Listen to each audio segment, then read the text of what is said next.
C'est lui qu'on voit sur le radeau de la Méduse. Droit comme un mât, le dos musclé, il agite un chiffon.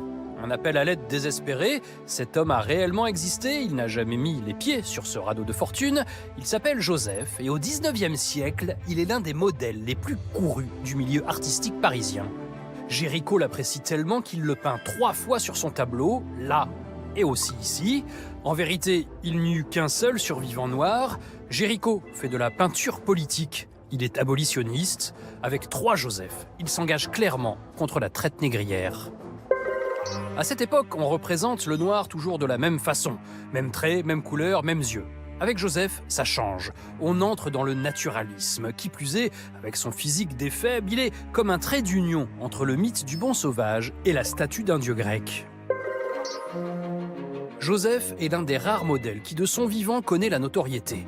L'un des rares hommes aussi, payés par l'Académie des Beaux-Arts pour servir de modèle. Ils sont 3 en tout, les 2 autres sont blancs.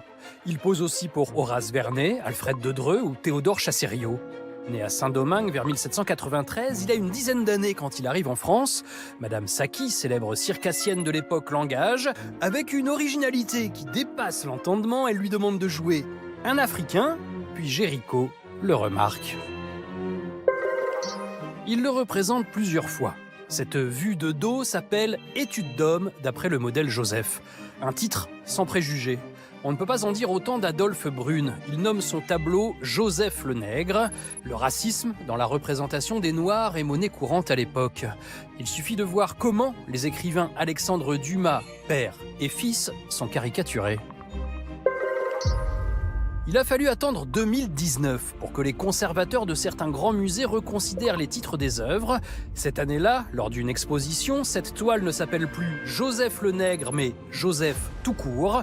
Disparu en 1865, Joseph n'a pas encore dit son dernier mot.